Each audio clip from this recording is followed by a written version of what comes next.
So in honor of Father's Day, I decided to do an interesting video talking about some of the greatest fathers in all of anime and manga history. I'm talking about the dads that they just really go to the extent for their children, you know, between abandoning them, abusing them, not giving a rat's ass about them. Those incredible fathers. Okay, yeah, I know I'm totally trolling right there, but let's talk about these shitty ass dads. And by the way, this list is in no particular order. I'm just talking about the scumbags as they come to my mind. Coming in at number 10 is Genma, Minerva's father from Fairy Tail. The motherfucker beat her, abused her, put her down, made her feel like shit, kind of made her go a different path in life instead of being like a good person, and ultimately the motherfucker's a scumbag. I mean, even to the very bitter end, he had to get his ass kicked and a hole blown through him just because he wouldn't stop, and he still kept going. Coming in at number 9 is something that I don't think anybody would have expected to be on this list, and it's not even the most major character in any which way, but it's something that came to my mind and I felt like I wanted to talk about it. And I'm talking about Jaido's father from Hunter x Hunter. If you remember Jaido, he basically lost his whole humanity because of his upbringing, and his father basically was a piece of shit. He beat him on different occasions, always came in pissed drunk,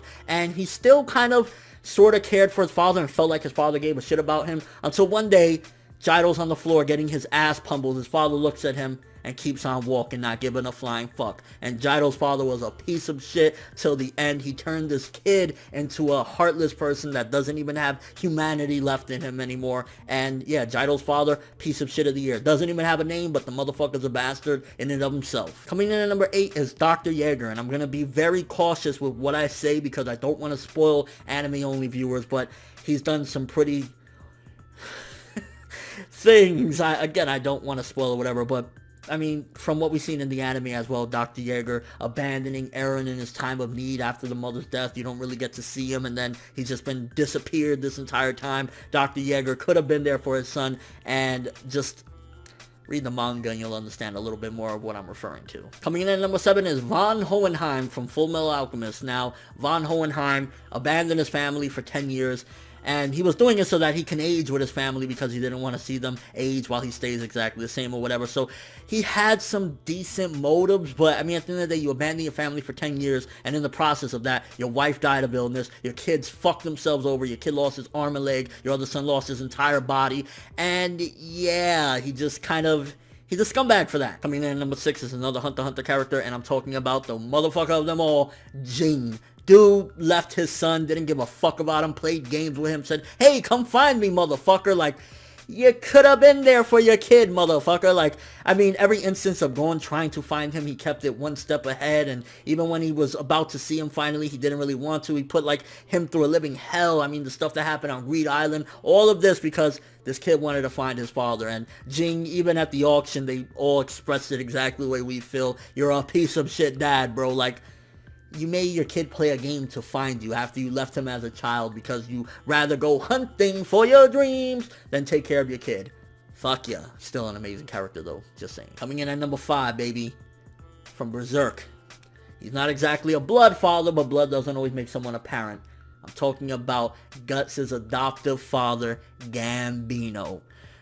It doesn't get more lower than selling your son into prostitution to make a couple of dollars and then blaming him for the death of your wife because of some shitty omen.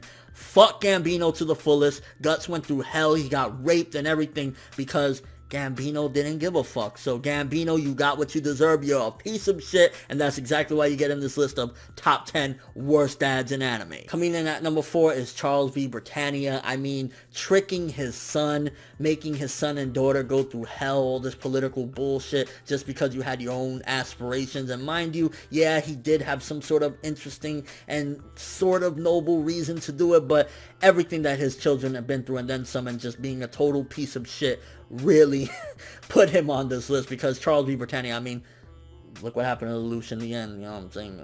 I'm just saying, dog. And then Nonali as well, what happened to her being tricked her whole life. Like, just so many fucked up things. Him and the mother as well, both of them should get it, but more so Charles because he was a dick until the very big revelation. Coming in at number 3 is Yukiteru's father from Future Diary. That motherfucker sold his son out for a couple bucks, didn't give a fuck, was even trying to take his son's girlfriend's parachute away. Like, fuck you. Coming in at number 2, Shinji's father from Evangelion. You destroyed your son's mind, made him do some disgusting, dirty things because you fucked them up so much. And again, a lot of these fathers, they try to like, well, I had some sort of decent reasoning, but means to an end doesn't always work with some of these things, and Shinji's father, I mean, he destroyed his son's mind, put him through a living hell, and yeah, he's just one of the biggest assholes in all of anime and manga history. Coming in at number 1, and this kind of fit more or less, like, most of these people I just kind of had them in random order because I couldn't really think which one was a bigger scumbag than the other one for some of them, but this guy deserves to be at the very least in the top. And number 1 comes to Chow Tucker from Fullmetal Alchemist, yeah, another FMA character. This motherfucker turned his daughter into a chimera, a beast, a dog, for research. Creepy. By the way, the English voice actor plays him so fucking well because he just makes him so sinister sounding, and he was just a scumbag. I mean, you turn your daughter into a fucking animal because you didn't give a fuck, and Big Brother Ed creeps me out to this very day. And yeah, people, that was my brief rundown of the top 10 worst fathers in anime and manga. Honestly, it's rare that you see a shining bright star of a father in anime and manga because most of them are deadbeats, and I thought that this list fits appropriately. Yeah, it's a little bit of a weird note to go on a festive day like Father's Day, but fuck it, we doing it live. But let me know what you guys think. Any shitty fathers that I did not mention on this list? I mean, I hit some of the big ones, I'm not gonna lie. I think having Chow Tucker and Shinji's father up on that list was pretty fucking legit. And your overall thoughts of shitty fathers? I mean, yeah, there's some people that'll say Goku or Vegeta or Minato, etc, etc. And yeah, granted, Minato did put a demon fucking fox inside of his newborn son. I mean, he had his reasons, but he did do that. Vegeta never hugged his son until the age of 8, and I mean, it kind of turned out alright. Goku just said, fuck my kids, I want to go train, but he was preparing to save the universe time and time again. So yeah, they're not the best dads in the world, but yeah. And your overall thoughts, but that's all I have for this one. Thanks for watching. Hope you enjoyed. If you liked anything I had to say or enjoyed the video, drop me a like. I'd greatly appreciate it. And if you haven't subscribed, if you could do so as well, that'd be amazing. I'm ForneverWorld, and as always, people, have an awesome day.